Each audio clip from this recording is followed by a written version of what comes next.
લોકમત ન્યૂઝમાં આપણું સ્વાગત છે। ડભોઈના મોટા હબીપુરા સ્થિત નોબલ ગ્રુપ ઓફ ઇન્સ્ટિટ્યૂટ દર વર્ષની માફક 31મી ડિસેમ્બરના દિવસે પારિવારિક દિવસની ઉજવણી કરવામાં આવી હતી। દર વર્ષે વિદ્યાર્થીઓ, વાલીઓ, શિક્ષકો પારિવારિક સંબંધોથી માહિતગાર થાય અને પરિવાર કેવો હોવો જોઈએ તે માટે માર્ગદર્શન વિદ્યાર્થીઓ મેળવી શકે તે હેતુ સાથે સંસ્થાના પ્રમુખે એ માધવાણીના માર્ગદર્શન હેઠળ આ દિવસની ઉજવણી કરવામાં આવતી હોય છે। આ વર્ષે પણ પારિવારિક દિનની ભવ્ય ઉજવણી કરવામાં આવી, જેમાં બપોરે આનંદ મેળો અને સાંજે ભવ્ય કાર્યક્રમ યોજવામાં આવ્યો, જેમાં ડભોઈના ધારાસભ્ય શૈલેષભાઈ મહેતા, શ્રી ગુરુ ગોવિંદ યુનિવર્સિટીના કુલપતિ ડો કાથરિયા, ડભોઈ નગરપાલિકા પ્રમુખ બીરેન શાહ સહિત મહાનુભાવો ઉપસ્થિત રહ્યા હતા। શાળાના બાળકો દ્વારા વિવિધ સાંસ્કૃતિક કાર્યક્રમોમાં ભાગ લઈ કૃતિઓ રજૂ કરી હતી। આ અવસરે ઉત્તીર્ણ બાળકોનું મહાનુભાવોના હસ્તે સન્માન કરવામાં આવ્યું હતું। શાળાના આચાર્ય દ્વારા મહાનુભાવોનું સ્વાગત કરવામાં આવ્યું। મોટી સંખ્યામાં વિદ્યાર્થીઓ, વાલીઓ તેમજ શાળાના શિક્ષકો અને મહેમાનો ઉપસ્થિત રહ્યા હતા। પારિવારિક આનંદોત્સવ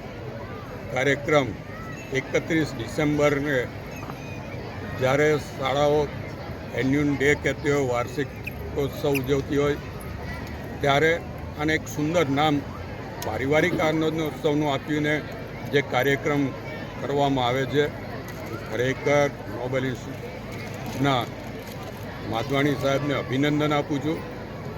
ખૂબ જ સુંદર કાર્યક્રમ અહીંયા આગળ કરવામાં આવ્યો છે, જેમાં આપણી સંસ્કૃતિને અનુરૂપ કૃતિઓ રજૂ કરવામાં આવી છે। આ વિવિધતામાં એકતા એ જે આપણે કહેવાય છે કે આપણો દેશ અનેક ભાષાઓમાં, અનેક ધર્મોમાં વહેંચાયેલો છે, ત્યારે એને એક કરવા માટે આપણે વિવિધતામાં એકતાની વાત કરતા હોઈએ છીએ। અહીંયા તાદસ્ય નમૂનો એમણે રજૂ કર્યો છે વિવિધતામાં એકતાનો, અને ટૂંક જ સમયમાં ખૂબ સુંદર એજ્યુકેશન ઇન્સ્ટિટ્યૂટ અને હવે એમાં ડિપ્લોમા એન્જિનિયરિંગ, MSW, BSW જેવા કોર્સીસ પણ અહીંયા ચાલુ કરવામાં આવ્યા છે।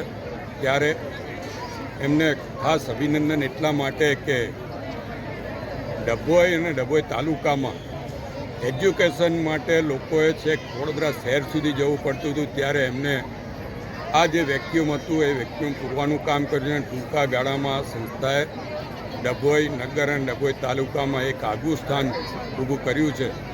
હું એમને દિલથી અભિનંદન આપું છું, અને જ્યાં પણ એમને અમારી જરૂર હશે ત્યારે અમે જોડે છીએ। સાથે સાથે મોટી સંખ્યામાં વિદ્યાર્થીઓ અને એમના વાલીઓ પણ આજે અહીંયા આગળ આવ્યા છે। ત્યારે તમામને આવતીકાલથી 2026 ઈસુનું નવું વર્ષ શરૂ થઈ રહ્યું છે, ત્યારે તમામને ઈસુના નવા વર્ષની શુભેચ્છાઓ પણ આપું છું। આભાર। એ માધવાણી પ્રમુખ નોબલ ગ્રુપ ઓફ ઇન્સ્ટિટ્યૂટ આજ રોજ અમે પારિવારિક આનંદોત્સવનું આયોજન કર્યું છે। નોબલ ગ્રુપ ઓફ ઇન્સ્ટિટ્યૂટ દર વર્ષે 31 ડિસેમ્બરના પારિવારિક દિનની ઉજવણી કરે છે। અત્યારે આપણે જોઈએ છીએ કે આજનો આપણો સમાજ પશ્ચિમી તરફ ધરી રહ્યો છે, ત્યારે પારિવારિક મૂલ્ય જળવાઈ રહે અને પારિવારિક વાતાવરણ ઊભો થાય, કારણ કે આપણે બધા જાણીએ છીએ અને મારું માનવું છે કે જો પરિવાર અને સારા બંને સાથે રહીને કાર્ય કરશે તો જ સમાજમાં આપણે સારા નાગરિક કરી શકશું અને આપણે સમાજને પણ આગળ લાવી શકશું। એના માટે દરેકમાં પારિવારિક વાતાવરણ જળવાય એના માટે અમે દર વર્ષે 31 ડિસેમ્બરના પારિવારિક દિનની ઉજવણી કરીએ છીએ। આજે પારિવારિક દિનના પ્રસંગે શ્રી ગોવિંદ ગુરુ યુનિવર્સિટીના કુલપતિ સાહેબ ડૉક્ટર કાતરિયા સાહેબ તથા વિસ્તારના ધારાસભ્ય શૈલેષભાઈ મહેતા સાહેબ તથા ડભોઈ નગરપાલિકાના પ્રમુખ શ્રી બીરેનભાઈ શાહ ખાસ હાજરી દઈ બાળકો અને વાલીઓને પ્રોત્સાહિત કર્યા હતા। જય હિન્દ, જય ભારત।